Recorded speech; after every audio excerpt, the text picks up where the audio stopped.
aha m bụ Chugozie Kingsley. Akọrọ m na-eme uwe, ana m edozinye ya isi. Alaki m ịdị ime isi. Mgbe a mụrụ m, enotisi m ime isi, ọ dị m n'ime uche m ime isi sha. So ọnwe ya kụziri ime isi sef, ya sọ bụ mbido ime isi. Amụ m ya amụ. Otu m si bido aka ọrụ m bụ na amụchago m ọrụ, so mmanụ orugo n'ibido nke mụnwa gaa chọrọ obere shop. Bido ezi ebe afọ wee na-ekezi ndị mmadụ isi. Esite ebe a were maazie m. Ndị mmadụ esi ebe a na-abịazi ofu. Ka m si nwee mbaramba kọstọma. Afọ m nọgoro ime isi etogoko aka. Erugo afọ 15. Ime isi wụ ezigbote aka ọrụ. Ọ dị mma dị ukwuu. Ana m emekwenye ọfụma. Ana m enwe ọṅụrị na ana m eme isi dito ego dị n'ime ya. And kwenyekwele ya na ụmụ nwaanyị ọtụtụ na-eme isi mgbe ọbụla. So mgbe ọ dị-akọ m ime isi, and ana m esikwa ebe a na-enwetago ya ego.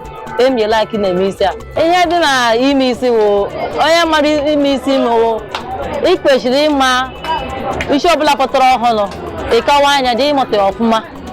Ọ ma ịmara ya eme sef, ịchọwa ebe amụ ya eme jee amụrụ akwa, so that ị nwere ike iji ya etinyekwa na nke ị na-eme wee mezikwa ya ama. And ịmụtazikwa ya ọfụma, ndị mmadụ nwere ike na-achọkwa ọgụ ebe a ga-emekwa gị na-enwekwa ndị na-abịa ike isi ọfụma lụ. Otu si enweta kọstọma nke m na ama m isi eme ọfụma lụ. A na-achọdo m achọ, and amara m ọfụma well. And ọrụ ya bụla m mere isi, ọ ga-esi ya takwa ọzọ. So onye m mere isi pụwa, ha afọ ọdịsi m mere, ha chọrọ m wee bịawa. Otu aka m si enweta kọstọma nke m. Kọsa amara m ihe m na-eme, amara m ọfụma. O doro m anya ukwuu. Price dị n'iche iche. O nwere isi a na-akpọ Ghana bread ọ Bob Marley, ndị ka egbolu kpotokpoto. Ndị ka o nwere ndị ka ebele ego. Enwere ike ndị ka wụ 3,000 naira. So I nwekwara bread. Bread we ga na-ekpu n'isi. Nke agba okpoko na nke 15,000 ka na-ere nka. O wee sobo ya no nke agbara kirikiri otu a na. Anyị na-eri ebe 20,000 naira. No the potato ji wee too ogologo and the size ya. O dị iche iche. And then nke obele ndị a dị short. Anyị na-elekwa nke 10,000 naira. Gbanye na nke dị short. And nke wụ ke the Bob Marley.